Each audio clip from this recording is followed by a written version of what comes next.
Okay, in case you don't know what Pressure is a Roblox game where you need to exit a facility by going through hundreds of doors. Pressure is inspired by the game Doors, and Pressure is kind of a horror game. Pressure burns a building down, splits a family in two. I really like Pressure. It's a fun game, and it's really well made. Often while I'm playing Pressure, I wonder, how did they even make this? And how long did this take to make? So what better way to figure that out than just by making it myself? And to make it even harder, I'm just going to make it completely from memory. Which means I can't play Pressure, I can't look up reference images, and I just need to use my brain to try and remember what the game looks like. This could end up being really good or really bad. It's probably just going to be really bad though. Alright, here we go. I start by opening an empty base plate, and the first thing I want to do is recreate the lobby from Pressure. The lobby has a bunch of these submarines that players use to get transported to the actual game, and that's the first thing I modeled. I thought it looked pretty good, but now that I'm looking at the actual submarine, mine is just a little less detailed. After that, I duplicated the sub and added a fence and a lamp. I didn't remember what the lights looked like in the Pressure lobby, so a simple street lamp was the first thing that came to my mind. But I didn't really want to continue until I had the Urban Shade logo. Urban Shade is just like the corporation or whatever, or the company that owns the facility from Pressure. They're basically the SCP Foundation, but Roblox. So I just drew it myself. It kinda just ended up looking like an atom or something, and this is the actual logo. I don't really know what to say, mine just looks really bad. I just slapped that image on the floor and it looks kinda better in game. So now I'm just gonna use some editing magic to skip to the lobby being finished. Oh wait, I messed up. This is the finished lobby. It's not nearly as cool and detailed as the original Pressure lobby, but I'm still pretty happy with it. The music you're hearing right now is a song I made in Ableton. Nothing fancy, I just slapped it together in a couple minutes because I didn't care to just spend an hour making a lobby song. The next thing I had to do was make a system for sending players into the game, and I found a really good tutorial by this guy called gamedev. So I just followed along with the tutorial. The round system works absolutely perfectly. It's just perfect, down to every last minute detail. And it sends you straight into the empty base plate. You know, cause I haven't actually made this part yet. But thank you gamedev, you probably saved me multiple hours of scripting. Actually, I don't even know what I would have done without this tutorial. But just as I thought I was safe from needing the script, I had to make a room generation script. I've tried the whole randomly generated room thing before and it didn't work. But this time I was actually able to get it to work, so we've got platforms generating randomly. So yeah, honestly, this is just a complete game. There you go. The next feature I'm going to work on is the lockers.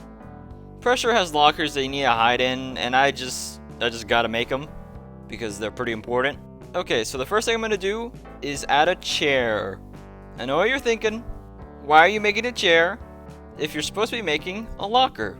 And then I'd say, I'm making a chair so when the player gets in a locker, all I need to do is sit the player down in the chair, but from the player's perspective, they're getting in the locker. Trust me, that makes sense. Alright, when you get close to the chair, a proximity prompt pops up to sit down. But there's just one problem. Since you can't jump, you can't get out of the chair. I've played a lot of video games, and I'm pretty sure you're supposed to be able to get out of chairs. You could have the coolest chair of all time, but if you're just glued to it, it's kinda just pointless. In order to fix this, I just set the player's jump height to 0.1 when they sit down, and this fixes the problem.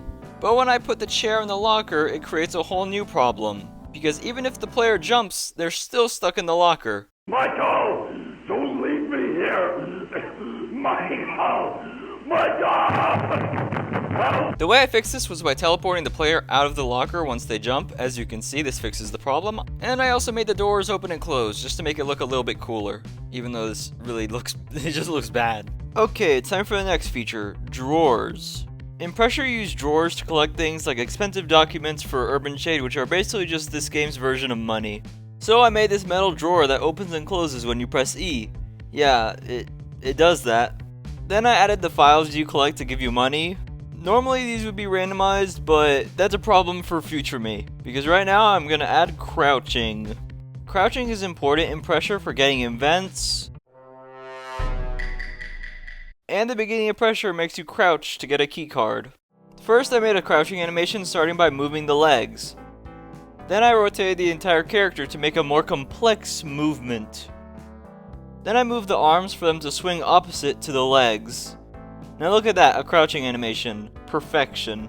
I put this in the game and I think it looks pretty good, but there's a big problem because this game is supposed to be in first person.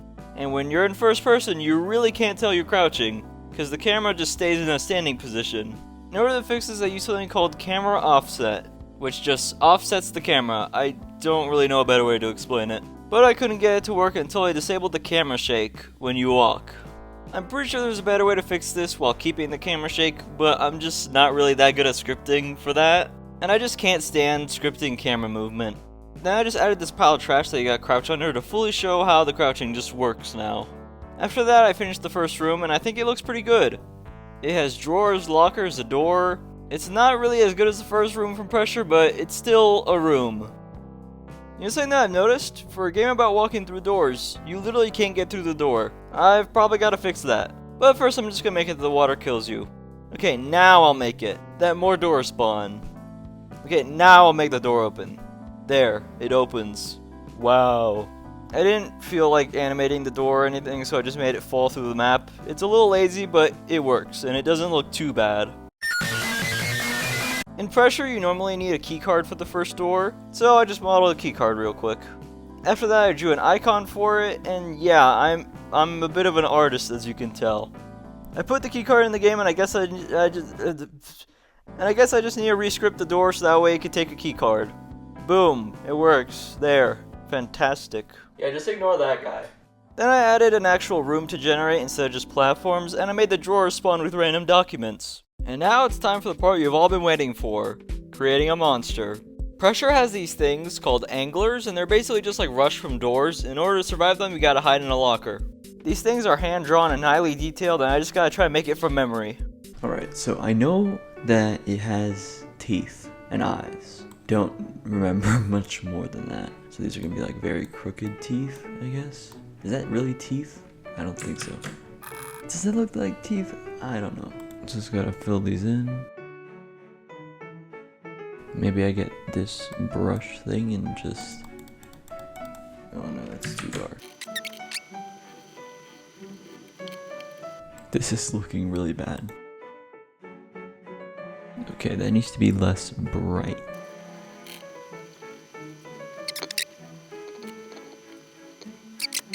There you go. That's an anglerfish. There you go. Okay, I think that's it. Alright, I added the totally epic angler to the game and did some scripting with this being the result.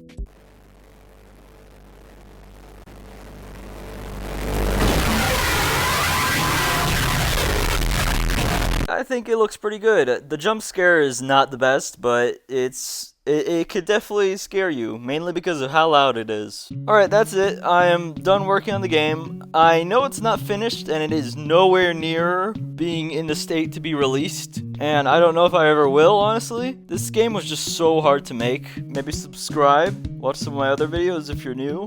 Alright, that's it, and goodbye.